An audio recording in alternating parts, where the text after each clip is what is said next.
What's going on, guys? My name is of course Jay and welcome yourselves back to a brand new video from TechJayUK. I'm going to be unboxing my brand new Xbox Series S console. I've been waiting months to get my hands on one of these and I finally got it, so I'm really pleased about that. I know there's thousands of other videos already unboxed it, but whenever I buy a new bit of tech I always like to do a little unboxing of it, so here we go, guys. If you're from the UK, you'll know that there's been a massive shortage of consoles. I don't know about it in the US and other countries, but it's really been a struggle trying to get one. Without further ado, let's get into the video and we'll just unbox it and see what it's all about.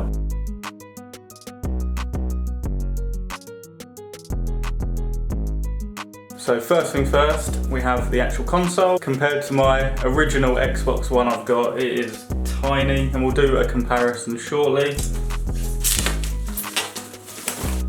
So there is the actual new console itself. We'll take a further look in a minute. You get a getting started guide. In here we have the new controller, which is very nice, I must say. I know there's not much difference in this between the old style controllers. It's got nice grips all along here and on the triggers as well.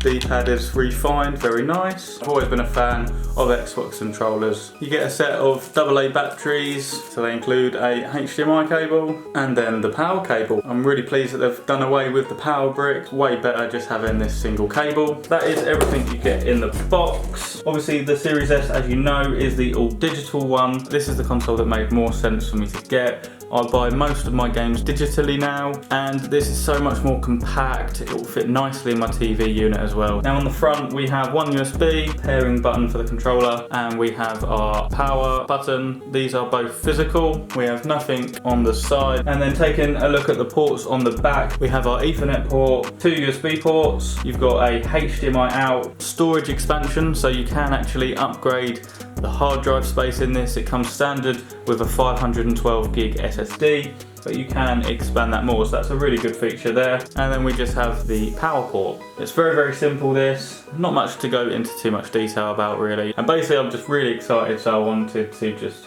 document this for YouTube. The thing I like about this the most is that it's just so nice and small and portable. I'll just show you on the tape measure how diddy and compact this console is. It's literally 18 centimeters wide. The height is less than 7 centimeters. And the depth of it is around 15 centimeters. What I'm going to do is just go and grab my Xbox One and we'll just compare the size differences. Look at that in comparison to the old original Xbox One. It's absolutely crazy. So there we have it, guys. That is my unboxing and first look of the brand new Xbox Series S console. I know a lot of people out there will go for the Series X. This just fit my lifestyle better. I buy more games digitally. I wanted something nice, small and compact. And the price was also £200 cheaper than the X. And I don't have a 4K telly at the moment to fully see the benefits of the Series X. There we have it, guys. I hope you've enjoyed my unboxing. Please comment down below whether you have got one of the new consoles, whether it be one of the new PlayStations or the Xbox, but it would be great just to see how many of you have actually managed to pick one up. If you've liked the video, please smash a like on the video and also subscribe if you're new to the channel. Thanks again for watching, and I'll see you guys in the next video.